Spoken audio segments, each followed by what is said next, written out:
all slowly, because it's got something big enough to run. It might unplug it up. The only reason I'm not still I'd like to get it just a short cycle on its own, but it ain't got that many.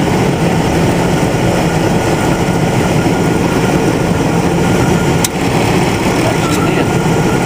Short cycle on its own.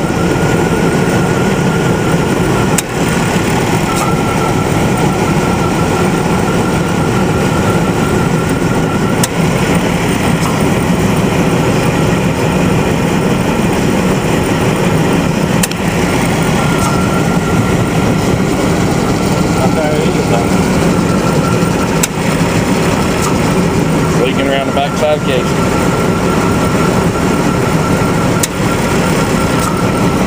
I mean, it's only leaking the system, but it's the only one you can visually see an air conditioner leak. I don't care what people really say. We'll go over it after the fact. Can they spit out most of their mineral oil, or not the mineral, but most of the lubrication when that happens? I did that whenever I was in the line. You feel it? Yeah. But it done what now? So when it leaks like that, can it actually spit out most of the oil in the system? It will. It's kind of weird how that works. Your oil and your gas goes through the system in suspension. It's together. It's kind of like oil and vinegar dressing shaken up. And it goes through the system, and as it leaks oil with the refrigerant.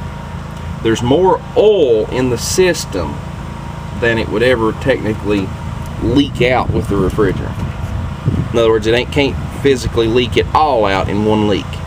You're not going to lose all a lot.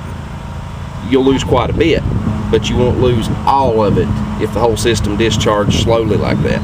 But you'll lose quite a bit of it. But if you have some major catastrophic failure, boom, it's gone. It'll blow out. It'll blow out everywhere.